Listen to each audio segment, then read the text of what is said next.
ধ্বংস হয়ে যাচ্ছে দেশ। এই অবস্থায় দাঁড়াইয়া আপনি যে জিজ্ঞাসা করছিলেন আমরা কেমন আছি, আমরা এই দেশে এখন ভালো নাই। ইউনূস সাহেব উনি বিদেশে বিদেশে বলে বেড়াইছে ছাত্রদের একটা দল হবে। ছাত্রদের আবার রাজনৈতিক দল কি? ছাত্রদের আবার রাজনৈতিক, তিনি তো 3টে জেনারেশন নষ্ট করে দিচ্ছেন বৈষম্য বিরোধী ছাত্র আন্দোলন এবং সমন্বয়কের নামে এবং দল করিয়া। এখন যে ছেলেটি ক্লাস 9-এ পড়ে হেও স্বপ্ন দেখে আমি তো সমন্বয় করবো স্কুলের, আমারও কোটিখানেক টাকা হবে, আমি কলেজের সমন্বয়ক হবো, আমি বিশ্ববিদ্যালয়ের সমন্বয়কের চাকরি করবো, এটা চাকরি মনে করে সারা দেশব্যাপী এটা এমন এক ক্যান্সারের মতো রূপ নিছে যে সারা দেশে এখন সবাই সমন্বয়ক হইতে চায়, টাকা রোজগার করতে চায়, লেখাপড়া সব বন্ধ। আর স্কুল কলেজ বিশ্ববিদ্যালয়ে এখন যেটা চলতেছে, বিশেষ করে কলেজ এবং বিশ্ববিদ্যালয়ে সাধারণ ছাত্র সমাজের নামে ওই যে শিবির নামধারী জামাতের যে দল, তারা গিয়ে সাধারণ ছাত্র সমাজের ক্যামোফ্লেজ করিয়া গোপনে গোপনে ওই ছাত্রলীগের ছাত্র দলের ভিতরে ঢুকিয়া বা এমনিও রাজনীতি সাধারণ আর কাউকে ছাত্র রাজনীতি করতে দিবে না। ইউনূস সাহেব হলেন বৈরাম খা, উনার কোনো ক্ষমতা নেই। আর যদি রিয়েল ক্ষমতা থেকে থাকে তাহলে ইউনূস সাহেবকে আমি বলি, ও ইউনূস সাহেব আপনি বয়স 84 বছর বলেন, আল্লাহর রহমত আপনাকে আমি মাথার তাজ মানি, কিন্তু আমার বয়স 77। আপনি নোবেল প্রাইজ পাইছেন, আপনাকে সেলিউট। আমিও কিন্তু মুক্তিযোদ্ধা কমান্ডার ছিলাম, আপনি কিন্তু মুক্তিযুদ্ধ করেন না ইউনূস সাহেব, এটা এখন আমাকে বলতে হবে। আমি এই দেশটা সৃষ্টি করছে বলেই আপনি নোবেল প্রাইজ পাইছেন বাংলাদেশের ইউনূস সাহেব। আমি তাকে বলি বৈরাম খা। বাংলাদেশ মুক্তিযুদ্ধ করে আমরা বানাইছিলাম বলেই উনি নোবেল প্রাইজ পাইছে, এটা পাকিস্তান থাকলে উনি নোবেল প্রাইজ পাইতেন না, এটা আমার বিশ্বাস। কাজে উনাকে এই যে বাংলাদেশ, এই বাংলাদেশে আপনি 21শে ফেব্রুয়ারিতে কোন ধর্মনিরপেক্ষ অসাম্প্রদায়িক বই বিক্রি করতে দেন নাই। এই বাংলাদেশে আপনি নাটক নোবেল সব বন্ধ করছেন। এই বাংলাদেশে আপনি মহিলা সমিতিতে যে নাটক হইতো, যেটা ভারতবর্ষের শ্রেষ্ঠ নাটকের সঙ্গে কন্টেস্ট করতো, সেটা বন্ধ করছেন। মহানগর নাট্য মঞ্চ বন্ধ করছেন।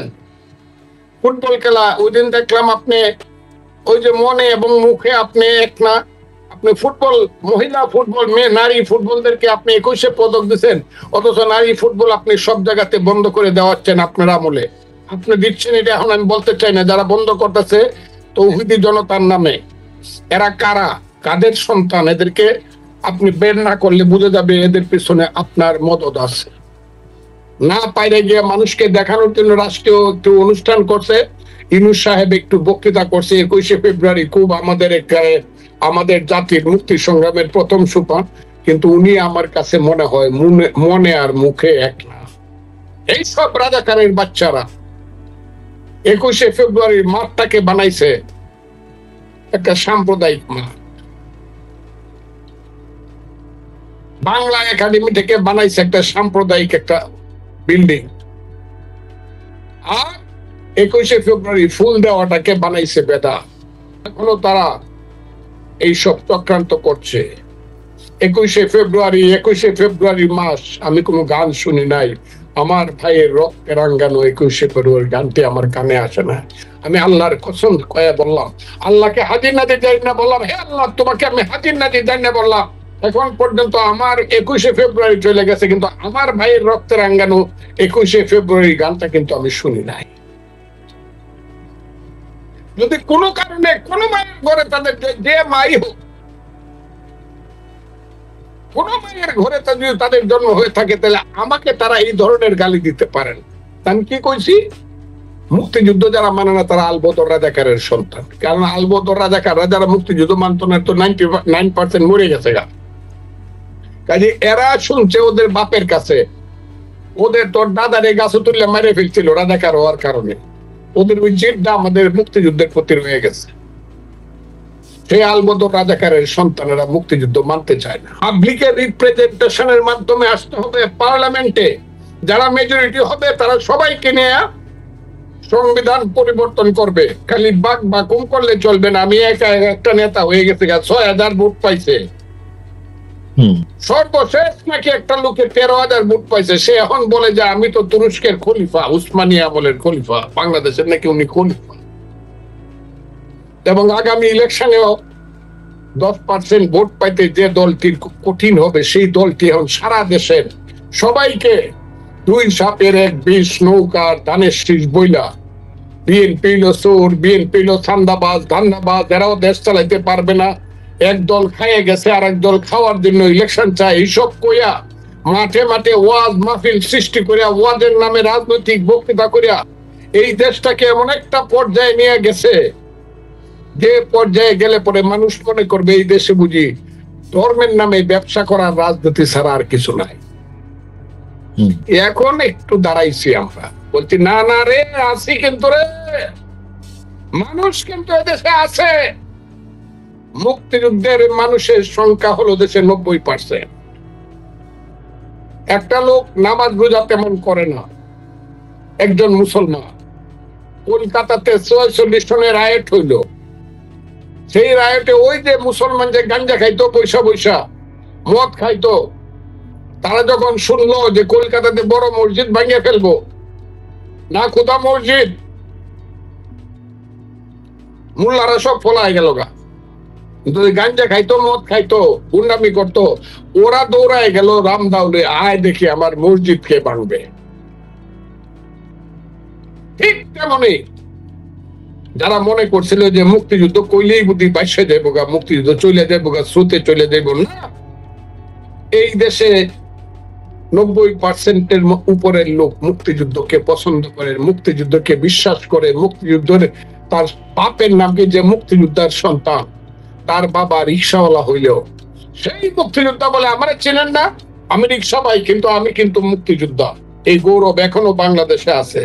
কিন্তু রাজাকারের কমান্ডার যে ছিল, তার 5,000 কোটি টাকা হয়েছে, কিন্তু কোথাও দাঁড়ায় বলতে পারে না আমারে চিনেন না, আমি কিন্তু রাজাকারের কমান্ডার ছিলাম, এই কথাটা কিন্তু বলতে পারে না। কাজে এটা মুক্তিযুদ্ধের দেশ। সেইভাবে এই দেশটাকে এখন আফগানিস্তান বানাইতেছে। ক্লাস 5-এর বেশি মেয়েরা পড়তে পারবে না। এখন হিজাব বন্টন করার একটা সাংঘাতিক ধরনের উৎসাহী ভাব চলছে। ঢাকা বিশ্ববিদ্যালয়, সুপ্রিম কোর্ট, বিভিন্ন জায়গাতে, রমনা পার্কে হাঁটতে গেলে কিছু লোক কানে কানে আইসা বলে মেয়েদেরকে কালকে আসলে বোরকা পরে আসবেন, হিজাব পরে আসবেন। আমি আপনাকে প্রথম বলে রাখি, ভুল বুঝাবুঝি, যে মেয়েটি হিজাব পরে নিজে নিজে, বা তার বাপে হিজাব পরায়, বা তার স্বামী হিজাব পরায়, বা নিজে পরে, সেও আমার মা, সেও আমার বোন বা মেয়ে। যে মেয়েটি সেলোয়ার কামিজ পরে, সেও আমার মা বা বোন, স্কুলে যায়। যে মেয়েটি শাড়ি পরে বিশ্ববিদ্যালয়ে যায়, সেও আমার মা বা বোন। যে মেয়েটি সিনেমায় অভিনয় করে, নাটকে অভিনয় করে, শাড়ি পরে বা ব্লাউজ অপরিয়া, অন্যান্য কাপড় পরিয়া, সবাই আমার মা বা বোন। কে হিজাব পরলো, কে পোশাক পরাটা যার যার ব্যক্তিগত অধিকারের প্রশ্নে পড়ে, পছন্দের প্রশ্নে পড়ে। কিন্তু বাংলাদেশে আজকে সেটাও চলছে। ওই আফগানিস্তানের ক্লাস 5-এর বেশি মেয়েরা পড়তে পারবে না, গোপনে যেমন আইসা পরে পাকিস্তানে লেখাপড়া করার জন্য। আমাদের দেশ বোধ ওই দিকে যাচ্ছে। আমি যে ছেলেরা এখন নেতৃত্ব করতেছে, দল করতেছে, দল করুক, আমি তাদেরকে আগে অভিনন্দন জানাইলাম। কিন্তু যে ছেলেরা সিংহাসনে বসে থেকে দল করতে চায়, বলে যে দিন দল হবে আমি নেতা হবো, সেই দিন আমি পদত্যাগ করবো। লোভেরও তো একটা সীমা থাকা দরকার। দেশটা এখন এই অবস্থাতে আছে। এখন একটা এটার থেকে উত্তরণের একমাত্র পথ হলো একটা নির্বাচন, জাতীয় সংসদ নির্বাচন। এইটাকে আবার চক্রান্তকারীরা, আমি বলবো চক্রান্তকারীরা বিভিন্ন ধরনের কথা বলতেছে, রং বেরঙ্গের কথা। সেই রং বেরঙ্গে স্থানীয় সরকার ইলেকশন হোক আগে, বিচার হোক আগে, সংস্কার হোক আগে, বাংলাদেশের নামটা বদল হোক আগে, এইসব কইয়া যাতে বিনা নির্বাচনে, বিনা ভোটে অনির্বাচিত সরকার বছরের পর বছর অনির্দিষ্টকালের ক্ষমতায় থাকতে পারে, সেই লোভে এবং লাভে, সেই আকাঙ্ক্ষায় দেশটাকে, আমি মনে করি তারা যে বলে, ওই যে ছেলেটা মাহফুজ আলম বলছিল গৃহযুদ্ধের দিকে যাবে, সিভিল ওয়ার, আমার কেন জানি মনে হয় আল্লাহ আমি এটা চাই না, সিভিল ওয়ার আমি চাই না, কিন্তু দেশটা যেন সেদিকেই যাচ্ছে। এ হলো কথাটা।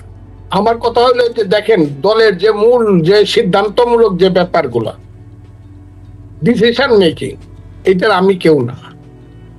এটা হলো প্রধান নেতৃত্ব এবং স্থায়ী কমিটি তারা নেয়।